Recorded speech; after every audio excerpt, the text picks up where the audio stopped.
어서 오십시오. 환영합니다. 애니멀 커뮤니케이터 에코현입니다. 반갑습니다. 어서 오세요.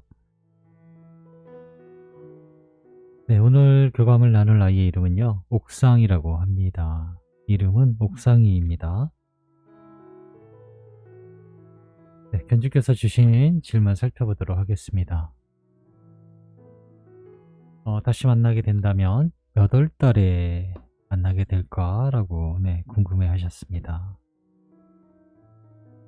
그리고 어떤 모습, 어떤 종의, 같은 종인지 다른 모습으로 태어나는지 궁금하다 하셨고요. 여자인지 남자인지도 궁금하다 하셨습니다. 엄마가 알 수 있는 옥상이만의 어떤 특징적인 행동이 있는지 궁금하다 하셨어요. 돌아온다면 옥상이가 제일 하고 싶은 것이 무엇인지도 궁금하다 하셨고요.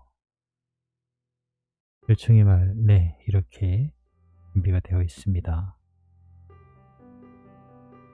교감 마쳤고요. 교감 나눈 내용을 여러분들과 함께 공유해 보도록 하겠습니다.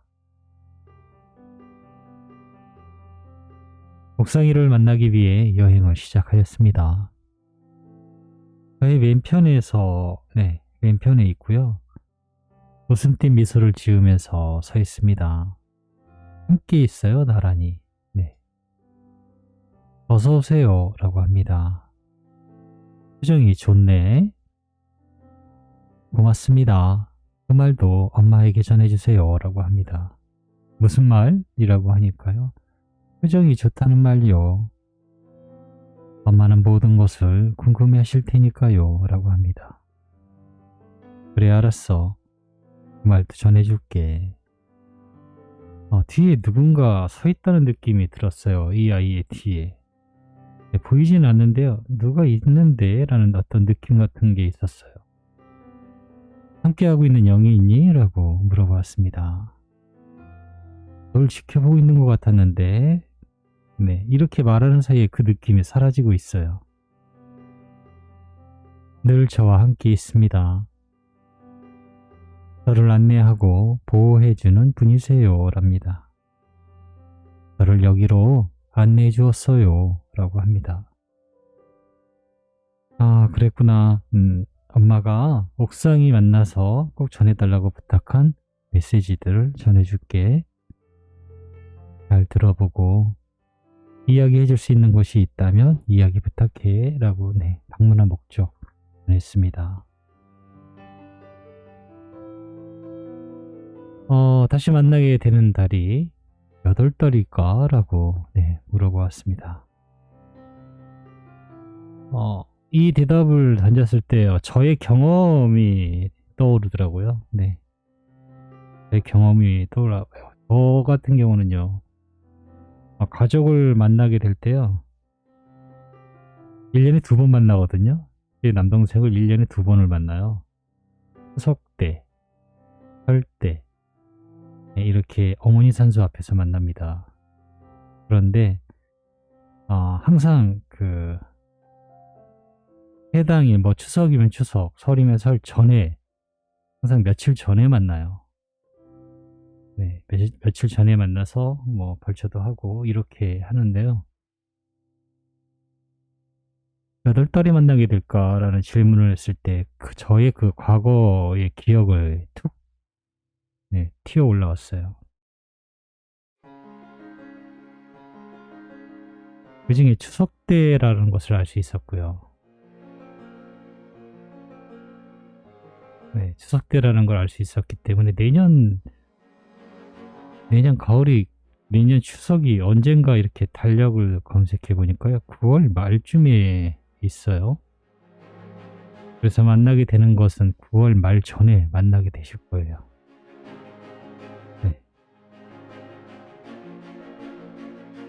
벌초하는 모습도 있었기 때문에 뭐 설에 벌초할 일은 없잖아요. 그 추운 겨울에 풀이 나는 게 없으니까. 그래서 추석 때라는 걸 알 수 있었고요. 내년 추석이 언젠가라는 달을 살펴보니까 9월 말쯤이었기 때문에 9월 말 전에는 만나게 되실 것 같습니다. 만나게 되는 건 그렇게 되고요. 그럼 태어나는 건 최소한 7월 달에서 6월에서 7월에 태어나는 아이가 만나게 되면 되실 것 같습니다. 딱 이맘때쯤이겠네요. 내년 이맘때쯤에는 네, 태어나게 될 것 같습니다.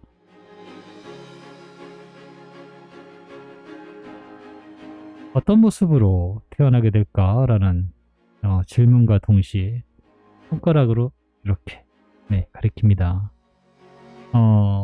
같은 종이요라는 대답보다는요, 더 신뢰할 수 있는 대답입니다. 만약에 말로요, 네, 같은 종이에요 라는 말하고 시추의 어떤 그림을 보여준다면요, 그림이 훨씬 더 정확도가 높아요. 제가 받는 정보는요, 감정적인 정보, 시각적인 정보, 그리고 음성적인 정보, 네, 그렇게 들을 수 있거든요. 그 중에서 가장 신뢰하는 건 감정적으로 전해지는 정보를 가장 신뢰할 수 있어요. 그건 틀리지 않아요. 네, 제가 느껴버린 것이기 때문에 틀리지 않아요. 그 다음에 시각적으로 보인 정보는요, 말하는 정보보다 훨씬 많은 것들을 알려주기 때문에 시각적인 정보를 선호하고 좋아해요. 그런데 손가락으로 가리키기 때문에 네, 제가 보이는 그 모습은 영락없는 시추였기 때문에 네, 같은 종으로 오게 될 것입니다. 더 신뢰할 수 있는 대답이 되었어요. 여자일까? 남자일까? 네, 이것도 물어봤습니다. 바로 받은 모습은요, 여자로 오게 될 거예요. 사과머리로 묶은 여자아이가 있었기 때문에요. 네, 여자아이로 오게 될 것 같습니다.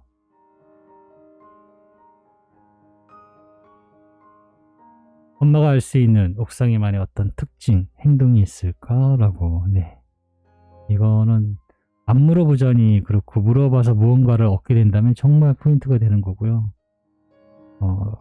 대부분의 대답이 거의 비슷하기 때문에 그래도 네, 일단은 전해드리겠습니다. 만나는 때에 나는 너무 어려서 외적으로나 그리고 엄마에게 할 수 있는 무언가가 매우 제한적이에요 라고 합니다. 엄마가 나인 것을 확신하는 방법의 증거는 만났다는 것이 증거입니다. 내가 아니었다면 엄마의 앞에 나 대신 있는 아이는 없을 것이니까요 라고 합니다. 네, 엄마의 앞에 있는 아이가 증거래요.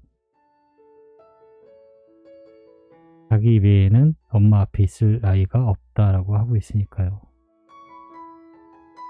그리고 사실 외적으로 뭔가 보여지는 힌트가 있다면 그게 좋은데요. 그게 독이 될 수도 있는 상황이 생겨요. 얼마 전에도 그 아이도 시춘데요. 네, 외적인 거에 너무 신경을 쓰다 보니 본질적인 것을 놓치고 있다라는 느낌을 받았어요. 이제 곧 만날 때가 됐는데요. 외적인 것에 지금 어떤 특징적인 부분이 있어서 그 부분만으로 이제 아이를 찾으려고 하다 보니 못 만나고 있는 건데 라는 느낌이 드는 거예요. 여러분들 중에도 이런 상황은 분명히 또 있을 수 있어요. 태어나는 시기, 털의 색깔 또는 몸의 특징이 있다면요, 저는 무언가를 받으면 전해는 드릴 거예요. 그 중에 여러분들이 가장 선호하는 건 무언가요? 만약에 몸에 어떤 얼룩이 만약에 눈에 이런 멍자국이 있는 애라면요, 시추인데 눈에 멍자국이 있어요. 정보는 그거예요. 생일은 12월 달이라고 쳐봐요. 12월 달에 태어난 아이 중에 색깔은 초콜릿에 섞인 아이인데 눈에 멍자국이 있는 아이로 올 거예요 라고 하면요, 여러분은 분명히 어떤 샵을 가든 브랜딩 하는 업체를 가든 12월에 태어난 얘기도 하겠지만 멍자국 있는 애를 찾으려고 할 거예요. 그렇게 해서는 안 돼요. 그래서 저는 외형적인 것을 차라리 이야기하면 이게 독이 된다라는 것을 얼마 전에 느끼고 있어요. 그것만 보려고 해요. 전체를 다 봐야 돼요. 근데 엄마들은 가면은 단순해요. 일단은 아무 특징이 없으면 원래 있던 애랑 똑같이 생긴 애, 비슷하게 생긴 애, 무언가 닮은 애를 찾는 게 아니잖아요. 네, 그래서 닮은을 찾으면 안 돼요. 애초에 외형적인 거에 어떤 기대를 하지 않는 게 가장 좋아요. 그런데 그렇게 실수 이렇게 약간 바라보는 방향이 틀려지더라고요. 그러면 안 돼요. 저 같으면요. 저는 외형이 이게 틀릴 수 있다라는, 저는 제 정보가 틀릴 수 있다라는 걸 알고 있거든요. 저의 정보를 신뢰해 주고 하는 건 좋은데요. 저의 정보는 프로 맞는 것이 아니에요. 그렇다면 세 가지 정보 중에서 가장 취합해야 될 건요, 태어나는 시기예요. 그리고 털의 얼룩은요, 자라면서 생길 수도 있고 변형될 수도 있고 어떤 이유에서 자라거나 빠짐으로 인해서 변화가 생길 수 있어요. 그러나 태어나는 건 한 번 태어나면 그 날짜는 바뀔 수가 없기 때문에요. 태어나는 걸 집중적으로 살펴봐야 돼요. 그 시기, 네, 그 시기를 놓치면요, 야, 달 12월 달이 아니라 내년 5월 달에 이런 이런 얼룩이 있는 애가 만약에 태어났다고 하면은 너무나 안 맞아요, 시기가. 그동안에 모든 교감에서 얻었던, 아, 이런 것들 정말 맞는데 이런 건 정말 어떻게 알았지? 라는 그 모든 질문과 해답이요, 다 무의미하게 돼버리는 거예요, 모든 정보가. 그래서 외관으로 살펴보고 외관으로 찾는 것은요, 정말로 피해야 됩니다. 그래서 아이들이 무언가 외관으로 알려주는 걸 다행히 찾으면 좋긴 한데요, 그렇지 못한 경우는 그게 독이 될 수도 있습니다. 그래서 음, 조심스러워요. 괜히 외관으로 찾으려고 하지 마세요. 차라리 외관은 안 보는 게 더 좋아요. 네. 의외로, 네, 의외로 안 보고 있으면요, 오히려 더 똑같은 애가 와요. 누가 봐도 원래 얘인데 똑같은 애인데 라는 아이들을 만나게 됩니다. 내가 무언가 외적인 것을 미리 정해버리면 안 돼요. 네, 그런 것들을 조금 살펴보시길 바랍니다. 외형적인 것에 너무, 네, 집중하지 마세요. 정보는 그냥 정보일 뿐이에요. 그 정보 중에 내가 가장 선호해야 될 건요, 외형적인 것이 아니에요. 대부분의 원래 아이의 성향이나 예전에 보였던 그런 특징들은요, 함께 하면서 나타나게 될 거예요. 옥상에만의 어떤 습관이나 특징적이 있었나요? 함께 자라고 함께 생활하면서 라고 할 만큼 그런 것들을 드러내게 될 거예요. 그러니 외형으로 찾는 거는, 네, 정말 피해야 됩니다. 정보니까 들은 대로 전해는 드리지만 그것이 맞는지 틀리는지는 저도 몰라요. 네. 네, 조금 서론이 길었는데 지금 어느 한 분이 그것 때문에 굉장히 스트레스를 많이 받고 계시거든요. 올 때가 다 됐는데. 네. 그래서 그거만 찾고 있으면, 그래서 제가 그렇게 하지 마시라고. 네. 다섯 번째로, 네, 주신 질문이요. 돌아온다면 제일 하고 싶은 곳이 무엇일까? 라고, 네, 물어봤습니다. 엄마와 함께 자고 싶어요. 라고 합니다. 엄마와 함께 숨 쉬는 것이죠. 최대한 나와 함께 있어 주세요. 엄마의 곁에서 쉴 수 있는 공간을 허락해 주세요. 라고 합니다. 그것이 내가 원하는 것입니다. 라고 하고 있습니다. 가장 원하는 것이요, 엄마 옆에서 잘 수 있도록, 네, 허락해 달라라고 합니다. 남겨주신 요청의 말을 전했습니다. 네, 엄마가 알려준 펫샵의 이름은 제가 여기 영상에는 남기지 못하니까요, 그 펫샵에서 만나게 되길 고대할게 라고 전해주기를 원하셨거든요. 내 엄마가 알려주는 곳을 바라볼 곳입니다. 그곳에서 만나는 것을 저도 똑같은 마음으로 기대할게요 라고 합니다.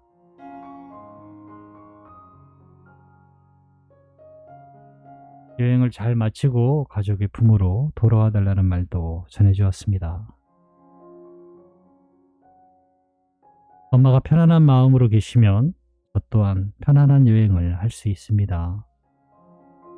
기쁜 마음으로 기다려주시면 더 좋은 에너지 상태를 이루게 됩니다. 엄마의 모든 조건도 좋아지고 그것은 다시 돌아가려 하는 저에게도 영향을 줄 수 있습니다. 그러니 기쁜 마음으로 즐거움에 있어 주세요. 난 지금도 즐거우니까요. 즐거움과 기쁨, 기분 좋음은 엄마와 저를 연결해주는 신호이기도 합니다. 라고 하네요. 네, 이렇게 옥상이와 교감을 마쳤습니다. 고맙습니다. 감사합니다.